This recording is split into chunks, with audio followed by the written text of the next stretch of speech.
WWE 2K23 comes out tonight. Sadly, we can't play it until tomorrow, obviously, but the wait is finally over. I'm gonna be a little sad deleting 2K22 off the PlayStation, though. I put like 150 hours into that game, man. Anyway, what is going on, guys? Welcome back to another Wyatt's World Extra, and welcome to another top 10 list. Today, I'm gonna be going back into my childhood, going back through the years of WWE, and I'm gonna be giving you guys a list of my top 10 triple threat matches of all time. As always, I'll plug G Fuel, so head over to gfuel.com, use code WyattzWorld, save yourself a discount on any G Fuel products. And let's get into my top 10 triple threat matches ever. So, starting off with number 10, we've got WrestleMania 20, Triple H versus Shawn Michaels versus Chris Benoit. Why is this number 10? Well, because it certainly has to be on the list, but you don't want to really acknowledge it because of you know why. You know, if we cannot look at the man that Chris Benoit ended his life as, but, you know, as the person he was during this time period, this was probably one of the most electric moments in wrestling history. I wasn't even watching at the time, but going back and watching this match, you can feel the energy. Chris Benoit was essentially Daniel Bryan. Very technical wrestler who wasn't the biggest guy, but they were going to give him a run with that belt. Benoit obviously did win, and he made Triple H tap out, but it is a lot of spots in the match that make it truly great. The non-stop finishing moves, the technicality, Shawn Michaels getting busted open like a bleeding pig. Honestly, I think Triple H was bleeding too. The crowd was hot, and I mean, to make it even better, you got the Eddie Guerrero hug at the end of it. I mean, it was really a great moment in sports at the time. It's a top 10 triple threat match ever, but I don't like to talk about it past this, so we'll move on.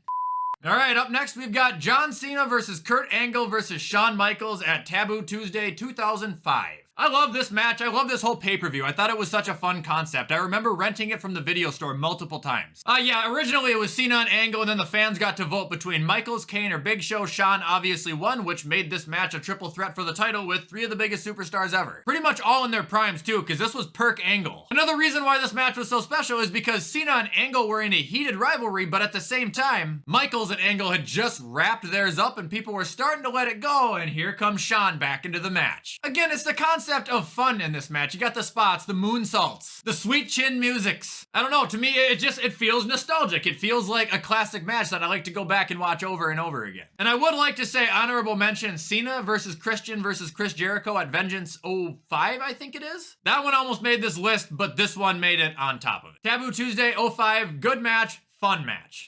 All right, next up we got WrestleMania 30, Daniel Bryan versus Orton versus Batista. I got one gripe with this match, one big issue, and that was every single human being knew who was gonna win before it even started. I mean, it sucked that way, but the actual match was good, and the winner was good. I mean, this was essentially David versus two Goliaths. Nobody wanted Orton to win, nobody wanted Batista to win. Daniel Bryan got inserted into the main event. They beat the absolute shit out of the guy for 25 minutes, and then he ends up winning. After, by the way, he already had a match earlier that night with Triple H. I remember the Batista bomb into the RKO through the announce table. I remember them just trading punches on Daniel Bryan's head and then them arguing and then them getting into the fight. And then you got the ending, you know, where Daniel Bryan hits Orton with the flying knee and puts Batista into the chokehold, then ends up tapping him out. It was definitely entertaining, and they did a good job at trying to make it seem like Batista or Orton may win, but like I said, you knew the outcome. That's my only gripe, but this match was actually a really good triple threat match. Okay, on to number 7. It is WrestleMania 22, Orton versus Perk Angle versus Rey Mysterio. Gotta be one of the shortest triple threat matches in WWE history that matter, I should say. I'm sure there's been really short ones, but this was a world title match at WrestleMania, and it was like 9 minutes long. But it was right to the point. This is 9 minutes of heavy-hitting, fast, explosive action. You got the double German suplexes, you got the RKOs, you got the angle slams. Then you got Rey Mysterio ending it with the sick, like, backflip West Coast pop on Randy Orton. Something that you didn't really see him do a ton of at the time, or at least it was new to me, so I thought it was great. This match is also super nostalgic for me because it was my first WrestleMania ever, my favorite WrestleMania ever, and at the time, like, I'm sure to a lot of people, it was obvious that Rey was gonna win. You know, with Eddie dying, him winning the Rumble and everything, but as a kid, I didn't know that. This was everything to me. Mania 22, Perk Angle versus Mysterio versus Orton, short to the point, it is great.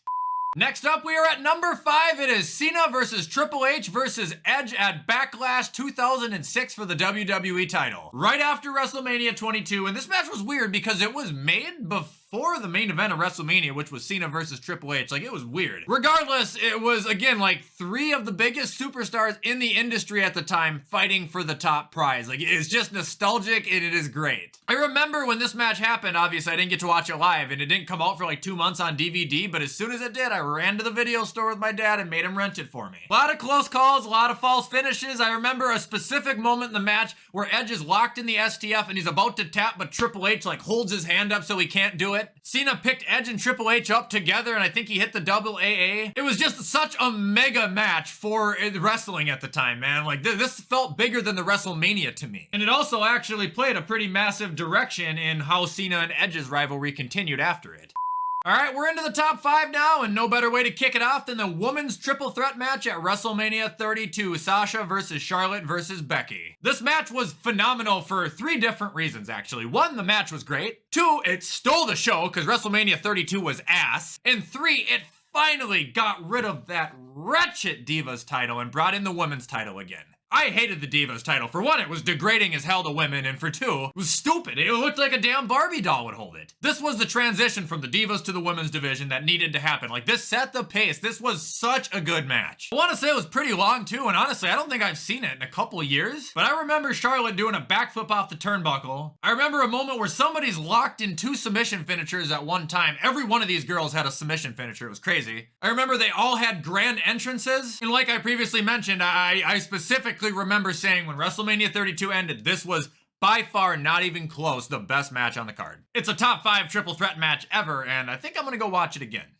Alright, and that brings us to number 4. I have to give a disclaimer on this one, just like I did with WrestleMania 17. This is widely considered the best triple threat match of all time, and I agree it's great, but I didn't watch wrestling at the time, so it's not number 1, 2, or 3. Anyway, Vengeance 2002, Rock versus Angle versus Undertaker. My brother used to have a DVD called History of the WWE Championship, and this match was on there. Not only is that where I discovered this match, but I think I watched this match 40 times. This is the definition of a fun triple threat match. I mean, they're stealing each other's finishers. There's constant false finishes, shit going on outside of the ring, in the ring. I mean, it was just insane. Also, when it ended, it was like the closest call ever. I remember as the 3 was hit, Undertaker was like trying to hit the Rock at the same time to break it, but he couldn't do it. It was honestly a perfectly produced triple threat match, and the only reason I don't have it at number 1 is simply because, like I said, I just wasn't a fan at the time, so leave me alone. But it is amazing, and if you haven't seen it, you absolutely need to.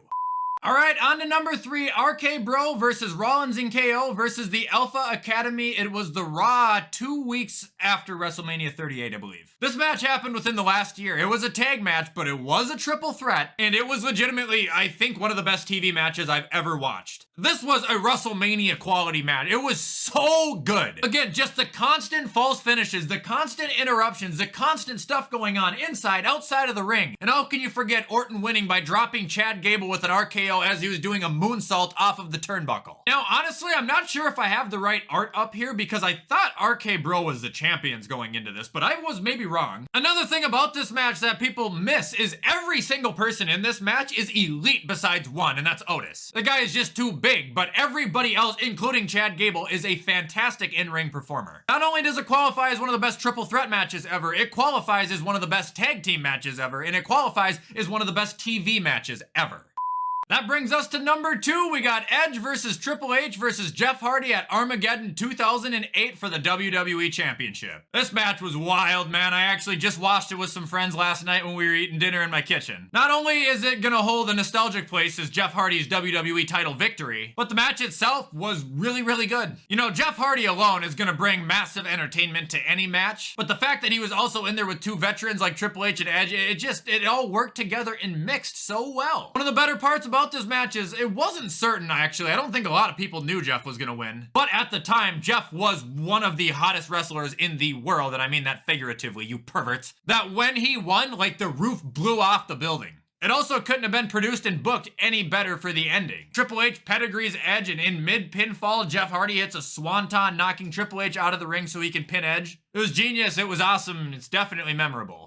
And finally, we've got what I consider the best triple threat match in my opinion. John Cena versus Brock Lesnar versus Seth Rollins, Royal Rumble 2015. I don't know how else to word it other than the fact that it's the GOAT triple threat match. Like, it's everything you need a triple threat match to be. There's 3,000 finishing moves. Cena and Rollins work together to take out Brock. Brock's beating the hell out of Seth's security guards. Seth had a showcase in this match, which he really got to display his in-ring talent to the world. And honestly, at one point during this match, I legitimately thought every superstar was gonna win it. I didn't know. I mean, when Cena hit Brock with 3 AAs, I thought it was over. When they took Brock out and Seth hit Cena with a clean curb stomp, I thought it was over. When Seth was gonna curb stomp Brock onto the Money in the Bank briefcase, I thought it was over, but it wasn't. That's when he reversed it into the F5 and won. This is the hardest hitting triple threat I've ever seen. It's one of the fastest paced triple threats I've ever seen. And I think as far as production and fluidity of the superstars, it looked and came out perfectly, and it's my favorite triple threat match ever. I still go back and watch this once a year.